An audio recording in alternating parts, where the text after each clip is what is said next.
Então, nós vimos esses exemplos precedentes que precisam ser conhecidos em profundidade, porque eles que vão dar um substrato para se conhecer as raízes nas quais a biomecânica se sustenta.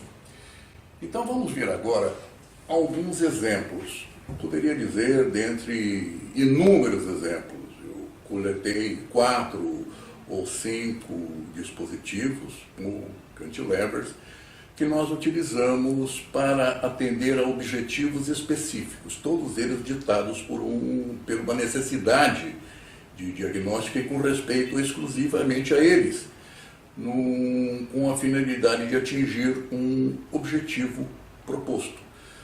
No caso, vamos supor uma verticalização de molar com extrusão, sem extrusão, com controle sobre os seus centros de rotação, com fechamento de espaço, com abertura de espaço, enfim, uma série de possibilidades que terão condições de serem viabilizados com esses dispositivos. Eu disse anteriormente que há necessidade de muito estudo. Realmente há necessidade de estudo. As raízes da ortodontia elas são muito profundas e precisam ser conhecidas na sua amplitude. Porém, o que vocês vão ver agora é que a confecção dos dispositivos são extremamente simples, eu diria até quase ingênuos. Quanto se demora, quanto se leva para fazer um dispositivo desse que vocês vão ver 30 segundos, 45 segundos, 1 minuto. Se levar 1 minuto, alguma coisa está errada. Com isso eu quero dizer que os dispositivos são simples, sim, mas na grande base biomecânica nos quais eles se sustentam, essa base é ampla. E é essa base que eu convido o mais jovem a procurar estudar, porque isso vai modificar a visão que vocês têm da ortodontia. E vai ver que é uma especialidade apaixonante, como vocês vão ver. Me acompanhem. O fio contínuo, visto nessa figura 1, presta-se à importante fase do alinhamento e nivelamento, seja através de calibres flexíveis iniciais até os mais rígidos, que proporcionam uma ferrulização de todo um segmento para ancoragem. Não é indicado para verticalizações, dada a impossibilidade mecânica de controlar os movimentos desejados. Já as figuras 2 e 3 representam um cantilever para verticalização e um sistema estaticamente determinado.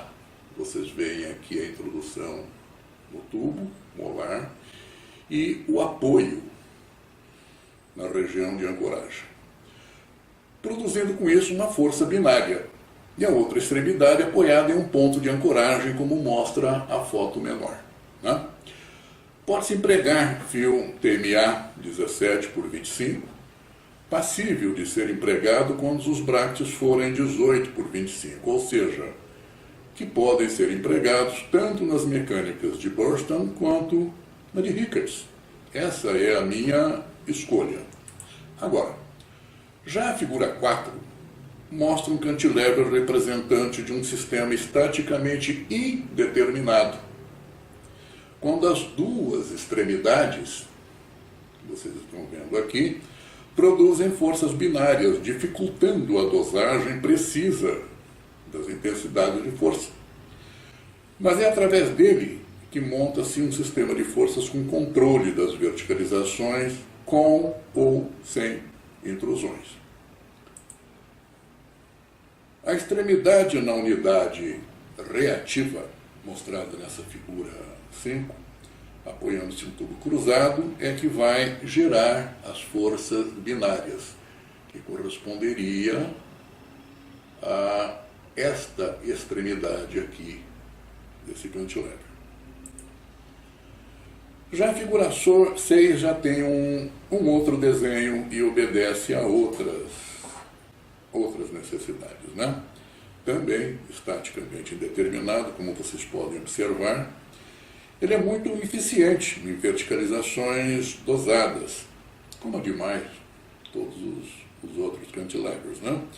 Seja para permitir intrusões, quanto extrusões dos molares e, ao mesmo tempo, proporcionar abertura ou fechamento de espaço com sua alça intermediária, quando esse for o objetivo proposto.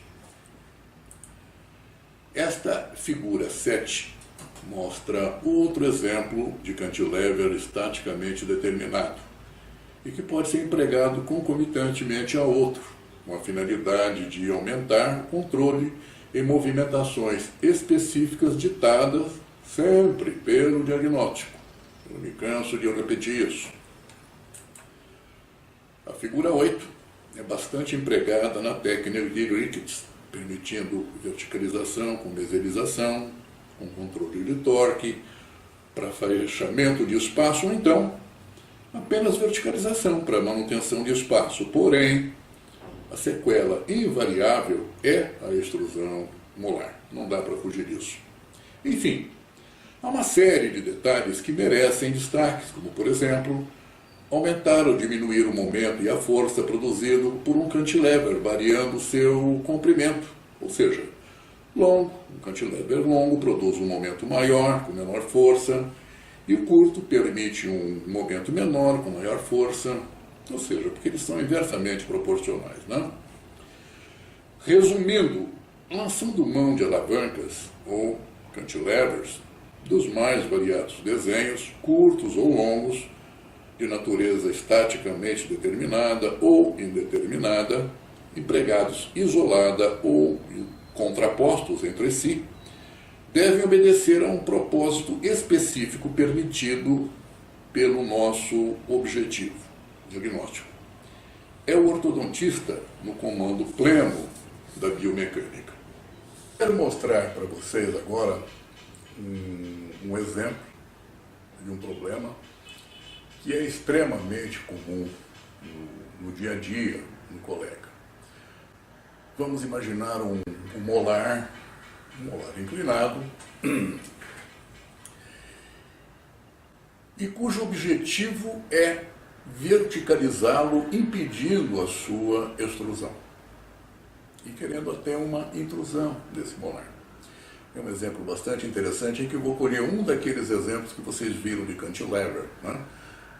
Um cantilever estaticamente indeterminado, porque ele vai possuir forças binárias em ambas as extremidades, e eu quero que vocês acompanhem cuidadosamente o raciocínio que a gente vai levar na exposição desse caso clínico. Por isso eu vou procurar ser bastante didático, não correto? E se vocês não entenderem determinados pontos, praticamente quando vocês estiverem vendo esse vídeo, interrompam, voltem, mas procurem acompanhar com bastante atenção esses detalhes, que embora eles pareçam ser assim muito difíceis, na realidade eles não são. Eles são quase instintivos. Vocês querem ver? Vem comigo. Bem, é esse o exemplo que eu quero que vocês acompanhem comigo. Simular inclinado. Vamos supor que este setor anterior primitivamente tenha sido submetido a um alinhamento e nivelamento, com um dispositivo, com a técnica que vocês dispuserem. Mas a situação é essa daí, com algumas fórmulas que nós vamos lançar mão à medida que a explanação vai acontecendo. Então vejam só, vamos estabelecer esse patamar, essa linha, para que sirva como referência para toda aquela movimentação que nós vamos imprimir neste molar, para que vocês tenham condições de quantificar essas modificações e as forças e as incidências de força necessárias para esse objetivo. Então aqui é o patamar que nós estamos falando. Essa distância x, que é a distância entre a face vestibular do mesial do molar até o premolar, distância x, os pontos de aplicação da força nessa distância d, vamos supor que seja de 25 milímetros. Né? Utilizando essa fórmula de o momento é força versus distância, e sendo essa distância de 25 milímetros, vamos supor que vocês queiram uma força bem diferente incidente neste molar, que é a unidade ativa, e nessa aqui, unidade reativa. Nós vamos analisar essa fórmula depois. E nesse caso, vamos utilizar este cantilever. E como vocês aprenderam, ele é estaticamente indeterminado porque possui forças binárias aqui em ambas as extremidades. E essas angulações que vocês estão vendo aqui significam a quantidade de forças que vocês vão querer aplicar no elemento dentário. E por quê? Gente, vocês sabem que cada dente tem uma característica, tem um volume, tem uma implantação.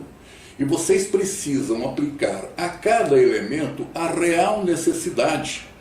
Vocês não podem achar que um molar, com toda essa implantação óssea, esse volume, essa área de superfície enfrentada, possa ter o mesmo tratamento de um simples incisivo. O fio contínuo realmente não dá condições de vocês fazerem essa distinção. Trata a todos com a mesma intensidade. Mas daí o valor do enfoque seccionado em que vocês podem dispor o necessário para cada elemento individual. Então, quando vocês agem na pré-ativação dessas extremidades, aqui com uma pré-ativação, vamos supor, de uns 30 graus, vocês vão aplicar uma determinada força no lado oposto. Se vocês fazem uma pré-ativação, vamos supor, de 50 graus, a força que isso vai provocar é completamente diferente, né? Tendo em vista sempre aquela necessidade específica de cada dente. Então vamos ver o que vai acontecer. Vamos colocar inicialmente o fio nesse molar. Observem que esse setor molar encaixa-se perfeitamente, até tocando aqui, olha o que sobra. Tá? E uma vez colocado, vai haver um posicionamento do lado oposto segundo esta angulação, que é semelhante a essa do exemplo. E o que isso vai provocar? Quando nós introduzirmos essa extremidade aqui no tubo cruzado, que esse aqui é um exemplo de tubo cruzado, o que vai acontecer? Vai existir uma força intrusiva, F1, e uma força extrusiva, F1, do lado oposto. E a tal lei de Newton. Vocês não podem ignorar que isso é uma lei e que isso existe sempre. Certo? Muito bom. Sendo essa força, vamos supor que eu queira nessa força de 40 gramas força. Então é com dinamômetro nessa pré-ativação é que vocês vão dar o suficiente para que dê o necessário de forças aqui. Tanto de intrusão quanto de extrusão. E vai acontecer o quê? Quando introduzida a famosa força binária que vai ser responsável por quê? Pela inclinação distal de coroa, mesial de raiz, com centro de rotação aproximadamente aqui, coincidente com o centro de resistência. Certo? Quando agora nós introduzirmos com essa inclinação maior, com essa pré-ativação bem maior no tubo cruzado, a extremidade posicionar-se-á aqui, olha a angulação. Olha a angulação. E o que vai acontecer quando nós introduzirmos esta extremidade aqui? Vai haver uma força intrusiva, F2, de 100 gramas, se vocês querem 100 gramas. Se vocês quiserem 150 gramas, vocês vão aumentar essa angulação. Se quiserem menos, diminuem a angulação. Uma força intrusiva de 100 e uma extrusiva de 100.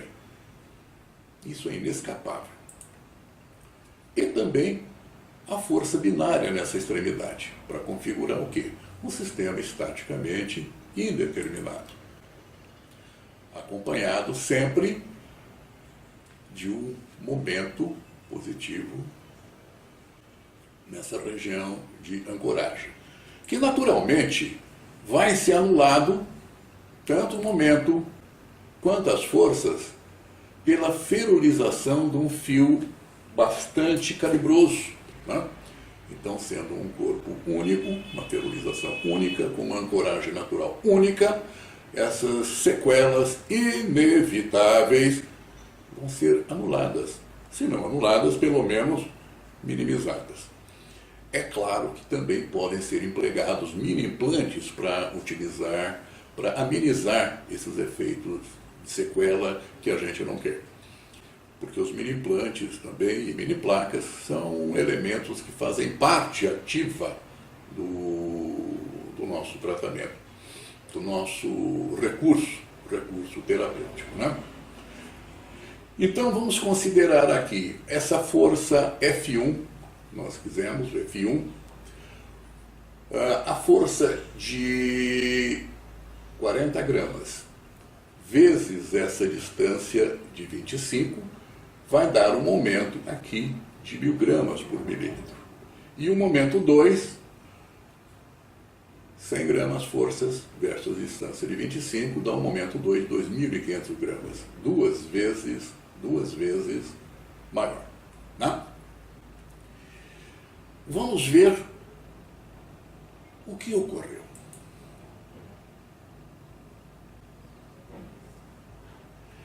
Vejam só. Depois que este fio foi introduzido, vocês estão vendo aqui uma certa extensão, mas é claro, este fio aqui, o setor, tão logo seja introduzido, ele deve ser dobrado o mais rente possível, cortado e colocado essa extremidade de tal forma que não venha a interferir ou machucar a mucosa do paciente. Mas, uma vez colocado, o que vai acontecer? Vocês percebem que vai haver, de fato, um aumento no posicionamento, porque essa coroa foi para o mesial, foi para distal, distalizou, essa raiz meselizou um pouquinho e houve uma verticalização. E esse afastamento aqui, houve no caso da região ligamentar aqui, uma tensão que foi eficiente no sentido de promover a osteossíntese e reorganização óssea nessa região que originalmente estava reabsorvida. Né? Agora, de 25 foi para 28 milímetros, ou seja, nós tivemos aí um aumento, uma abertura de espaço de 3 milímetros, o suficiente para que nesse espaço haja a colocação de um mini implante, né? para ocupar esse espaço. Então vocês vejam que nessa relação momento-força nada mais é do que essa divisão de momento por força em relação à distância. Relação momento-força é distância do ponto de aplicação da força e ao centro de resistência, né? E são inversamente proporcionais. Por exemplo, se você aumenta a distância, você diminui a força e assim por diante. É um exemplo entre inúmeros outros, inúmeros. Poderíamos fazer umas 30, 40, 50 aulas, cada uma delas abordando um determinado aspecto e cada uma delas desenvolvendo uma biomecânica específica para problemas específicos, né? Então, o conhecimento, o enraizamento nessa biomecânica vai permitir que praticamente o céu é o limite. Vocês podem criar situações as mais inusitadas, como as mais inusitadas são as situações das dignatias que vocês encontram. Mas a confecção em si do dispositivo é simples, é singelo, como vocês veem isso daí. Mas essa singeleza vai exigir também uma certa exercício das mãos. E isso é uma característica da especialidade. O ortodontista tem praticamente obrigação de dominar esses detalhes. Podem utilizar as mais diferentes técnicas, straight wire, MBT, todas as técnicas, autoligados, sem ser autoligados, não importa, não importa. Esses conhecimentos de biomecânica, embora vocês façam as mais diferentes técnicas, que são passíveis, né? Vocês não vão utilizar isso em tudo. Vocês vão empregar apenas naquelas situações em que a objetividade tem que ser muito específica em determinados aspectos. Mas a grande maioria vocês resolvem com fios contínuos. Eu resolvo com fios contínuos. Mas apenas sempre eu acabo tropeçando em algumas situações em que a minha atenção tem que ser específica. Então eu preciso lançar mão desse tipo de conhecimento. Isso daí, gente, eu acho que essa aula, esse vídeo é um lembrete para o jovem ortodontista prestar atenção e entrar nesse terreno da biomecânica que é apaixonante.